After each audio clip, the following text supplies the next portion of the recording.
weird post-apocalyptic kind of environment. It's pretty cool the way they kind of set it up. So they have a lot of different locations all spread out throughout this big map.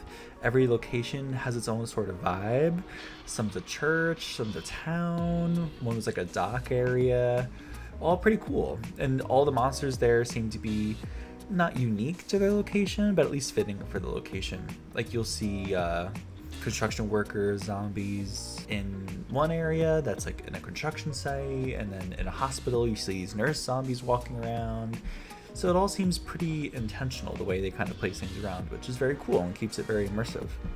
There's a lot of things you can do in the game, which I seem to like. Instead of just grinding out mission by mission, it's a very open world feel.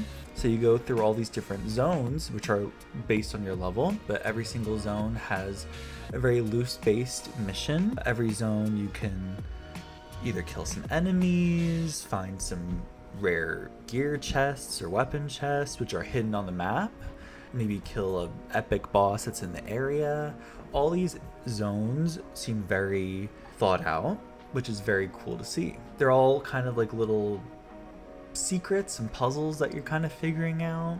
Like in the church area, you had to try to find this mythic chest, and then the mythic chest was on the very top of the church, so you had to walk all over the map, and it turned out being like the secret ladder that was hidden in the back, but if you explored enough, you would find it. And it's cool. It really rewards you for taking your time and just enjoying the game instead of just rushing through mobs and what have you in these other games. Another very cool thing about it is the very open aspect of building a base, similar to how Power World is. I would say is you're building a base that you're going to be storing all your supplies in, but then this base becomes kind of not an end game requirement, but so a very big part of this game is this currency called Starcrom, and Starcrom is what you use to get all your seasonal blueprints, which is a whole other thing. But you will need a very strong base, but there's also another side of base building for very casual players. So for me personally, I play other games like Animal Crossing and Dreamlight Valley, and in these games it's very cozy feeling, and you can just build a cute house and just have a good time. And I like the route where this game seems to be going, where they're kind of trying to blend these two worlds together. So they have all the typical base building stuff where you can build walls and build gates and turrets and traps and all these things, but they also have the other side of it where you can find these blueprints around the world. These blueprints are very casual things that you really don't need, but they're just for fun decoration. So maybe a couch or a picture or a plant or an armoire or something. I don't know. There's a bunch of random stuff, and there's cosmetic shop also has some pretty cool things as well. It all feels very polished, and it makes it feel very cool. It's very cool to see how blended they made these worlds become, and I think that's really cool. Another really cool thing about this game is the monster designs. I think this game has some of the coolest monster designs. It reminds me a lot of how Secret World did it.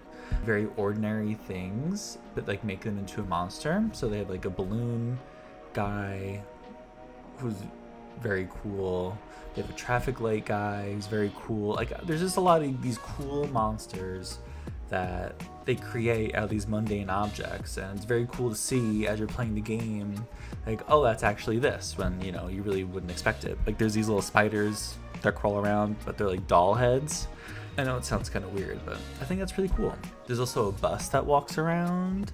There's a giant bus, and it's cool because it's not like a boss monster who's trying to kill you, and he walks around even where you can put your base. So commonly you'll see him just walking down the street, and you can choose to ignore him or you can shoot him down, and every week or every day, I'm not sure what the reset was, but he has a cool gear chest in there that you get, and it refreshes. So it's just a fun little addition, and I think it kind of makes the world feel more alive with stuff like that crawling around. Another big part of this game, and I think what's drawing a lot of attention as well, is the deviant aspect. So deviants are kind of like the Pokemon of this world. but you're not really going to find them as you would in Power World. Like, they're not going to be walking around and you have these Pokeballs that you're catching them with. That's not really how it works. They're kind of in these very specific locations and instances, and they're very intentional of how you find them. It's not like you have to catch them and whatever. Like, you do walk up to them and try to catch them, but you know, if you fail, you just chase them around and keep hitting the F button until you get them. It's not like it's a Master Ball and then they're going to run away and whatever. And deviants work exactly like they do in Power World almost. So there's some deviants that work in your base and like power up your base. Some are for gathering resources around your base, so like harvesting and mining and, you know, cutting down trees. Some protect your base. Some will like grow plants for you. It's all very cool, and they're all very unique and really awesomely designed as well. But then there's also some other deviants that you carry in your backpack, which is called a cradle. And this is more combat focused deviants, and they'll give you very unique abilities. The meta right now seems to be this yellow fungus looking guy who will heal you, but there's all sorts of other ones too. So like a ninja one, and it's very cool. It's all very awesome, and I think it's really worth checking out if it sort of interests you.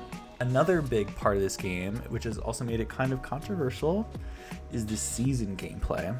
So within this game, every season is a 6-week period, and every 6-week period, every week is called a phase.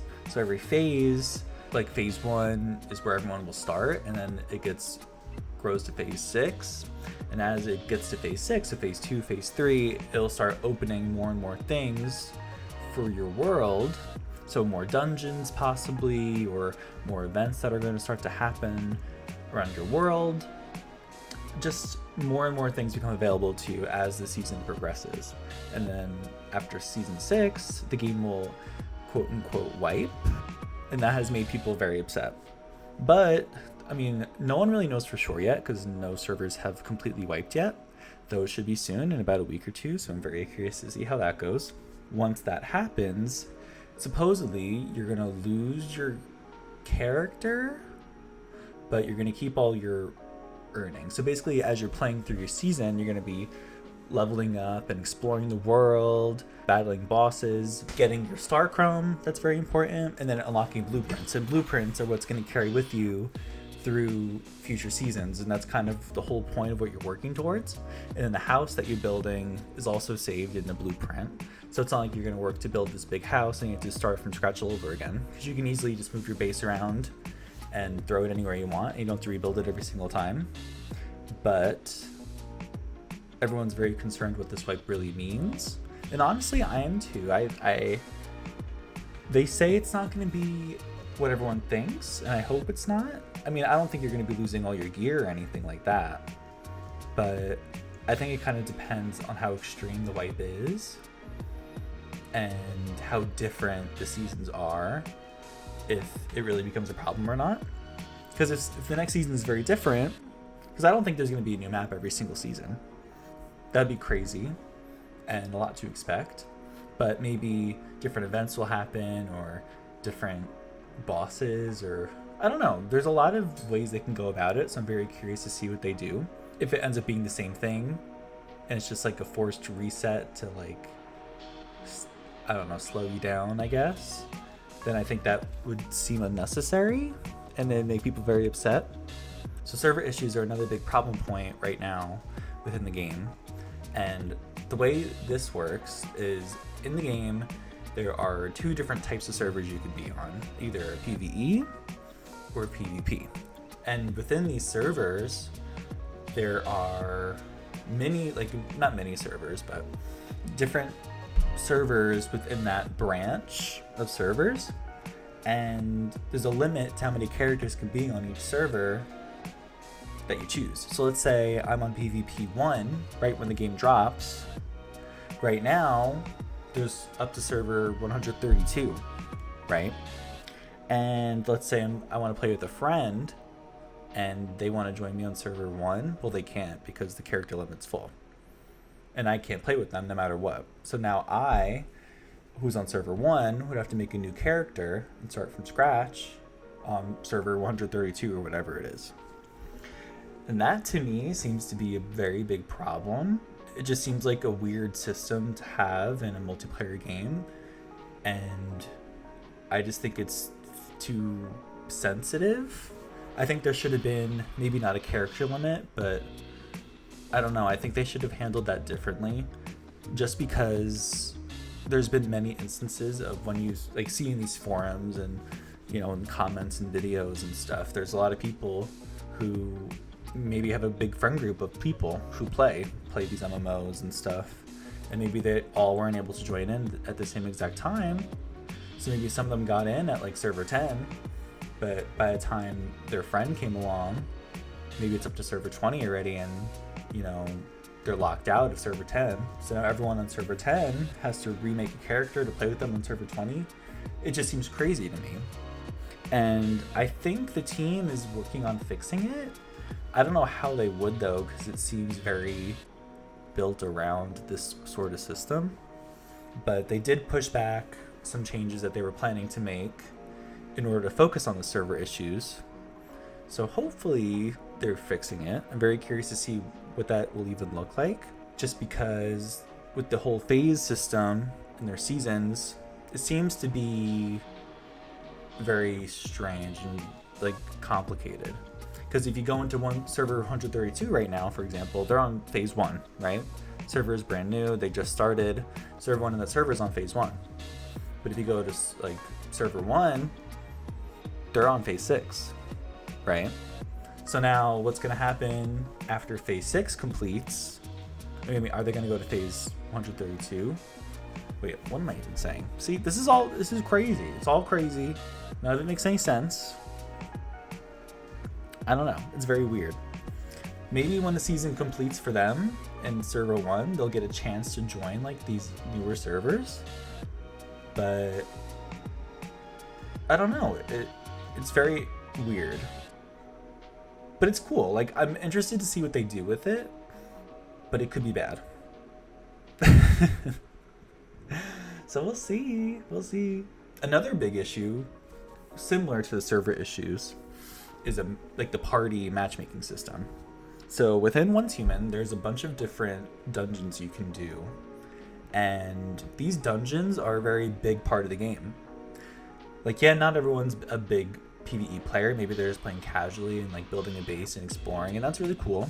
But in order to get a strong build, and even some of the story, like the main story missions, they'll take you through these dungeons, and you need to find a party to do some of these later dungeons. Like the Leia dungeon and the Forsaken Giant is another very difficult dungeon, and their matchmaking system isn't great. It's not great. So there's really two options you can do to find a party in this game. You can either just hit the auto match button and it should match you with a party, but right now it doesn't really work. At least for me, it doesn't. But it could be because my server's low. Who knows? Like, I don't know if it's just matching in my server or in the whole game. I mean, right now there's like over 100,000 people concurrently playing, so I don't know why it would have matched me with a player playing this dungeon, because I'm sure there are people playing the dungeon somewhere. But if it was just my server, maybe they're not on my server playing it, you know what I mean?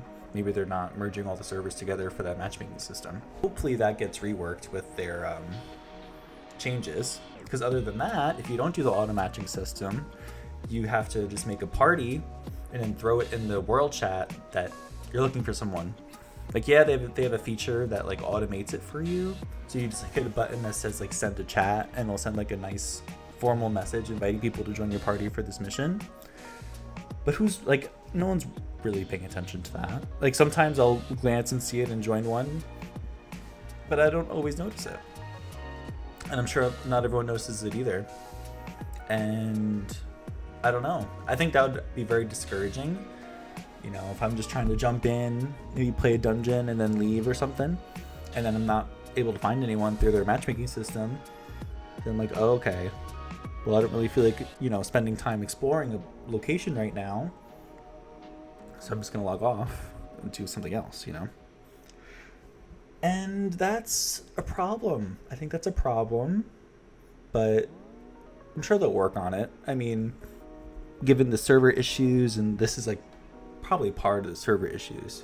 Once they're done fixing everything, I think it'll be more better and streamlined, and you know, really give this game a better chance, right? Because it's such a new idea. I think they need to really clean these issues, and I think they're going to. I mean, everyone has really been speaking out about it. I've noticed on, you know, the forums, and everywhere you look, everyone's talking about it, the whole season thing and the server issues and stuff. So I think that will be addressed. It's just a shame that, you know, it's kind of harking them down a little bit. But putting that stuff aside, you know, I think it's a really cool game. I mean, I really love exploring in the combat and, you know, the building. I think it's all so cool, and it's so different compared to the stuff that's out there right now. And, you know, it just deserves its best chance. And I think it's going to get that, but they have to fix it first. And the new seasons also make a big difference too. Because the new seasons could be really cool. There's so many different ways they could go. But you never know. You know, it takes a lot of development to really build a lot of new stuff like that. And if they're slumming things down to fix these issues, then who knows how big they're going to be. I mean, I already saw that they're going to be introducing races, which is really cool. But yeah, just more weird stuff like that, more casual stuff. Like, racing is so casual and so cool. You know, you're not just like going through a raid or something. You're going to be racing, which is cool. It's a lot of cool stuff. And yeah. Well, that's really it. Thanks for watching. See you later. Bye.